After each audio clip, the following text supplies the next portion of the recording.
Hello, everyone. I want to start with this story, and this is not global, this is not big, this is not international. Well, kind of international, but definitely up close and personal. So, what is this about? This is about an American man who decided to go and join the Russian army to fight against Ukraine. And then things went kind of sideways for him. The man's name was Russell Bentley, and he was also known as a Donbass cowboy. He was a self-described former Texas liberal who eventually flipped to the other side, basically gained a great admiration for Putin and decided to prove his admiration for Putin by joining the Russian army. He went missing in April 2024 near the Russian-controlled Donetsk area. And basically the investigation was initiated and discovered that Russian soldiers for whom he fought beat and tortured him to death and then tried to hide the crime by blowing up his body in a car. A military court in Donetsk gave these soldiers 12-year sentences, and a third one who participated an 11-year sentence. So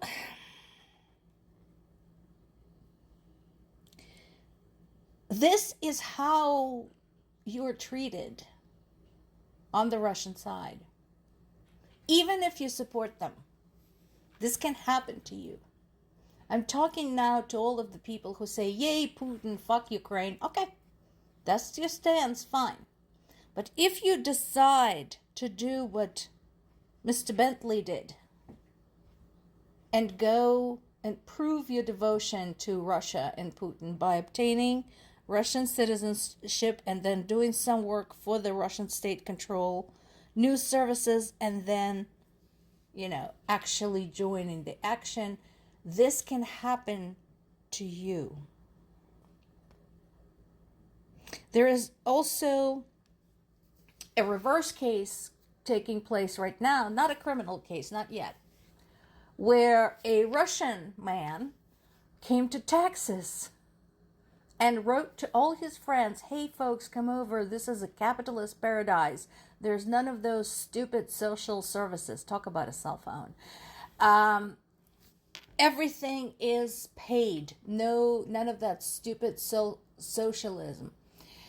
And so this went on for a while, and now he has been denied a green card for the fourth time.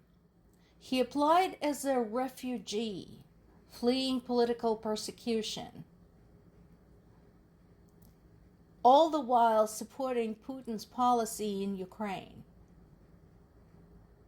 So now he's writing letters to Donald Trump, begging him for help, telling Trump how much he likes him, how much he supports him, how much he approves of everything he does. Apparently, he was convinced that it was going to be only the incorrect immigrants who were going to get kicked out, since he's now on the verge of deportation for having overstayed his visa and failed to procure a green card. But no, apparently he's getting hit with that too, and the irony is writing itself. The work in Europe continues on the reparation loan. So what is that? That is 78 billion pounds to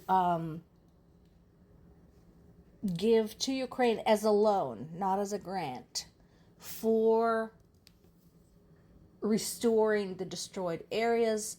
I don't know how much good it's going to do. This is supposed to happen next year. But if everybody keeps dilly-dallying, there might not be any Ukraine left to restore. Basically, one of the strategies, if you can call it that Russia has been using is the same as what they've done in Mariupol, which is if they can't take a place outright, they start carpet bombing it to destroy as much as possible, to empty whatever this is, the city, the village, the town. So I don't think 78 billion pounds are going to be nearly enough to pay for everything Russia had destroyed in Ukraine. Zelensky is traveling to Italy today to meet with Giorgia Meloni, trying to take advantage of the fact that Trump kind of likes her, even though I think she is freaked out by him, as she should be. Even as other European leaders continue talking about the long-term defenses of Europe, which they should. Because I said that in the past, if Ukraine falls, they're going to have Russia on their doorstep, and they need to start thinking about it now. Meanwhile, Kremlin is confirming that there are no further meetings between Putin and Trump scheduled this year. And the outcome of the conversation between Ukraine and the US is uncertain. No, not really. Ukraine basically doesn't want to give up its land and subject its people to suffering under Russian rule, and Russia is not okay with that. So we all know that. Meanwhile, there's been another devastating attack on the northern Ukrainian city of Sumy. And once again, all of this talk about diplomacy, about peace, etc., should be basically thrown into the garbage, because this continues happening. So this particular drone attack was against civilian infrastructure and left Sumy without power. And that is a problem because, again, this is a northern city. It's deep inland. It's very cold there. And I told you before, the winters in Ukraine are brutal despite the Black Sea being in the south. Black Sea is an inland sea, so it doesn't provide nearly the same kind of gentling of the climate as, for example, the Atlantic Ocean. So the winters can be brutal, extremely dry, extremely windy, and this is what people of Sumy are dealing with right now without power. Of course, the crews are working around the clock trying to restore the power supply. Meanwhile, the water supply and emergency facilities like healthcare are running on backup power. Thank goodness for that.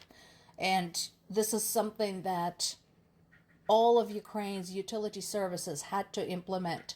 Basically, double, triple, quadruple redundancies to get power to the emergency services. So this is a map. This is on Kyiv Independent website.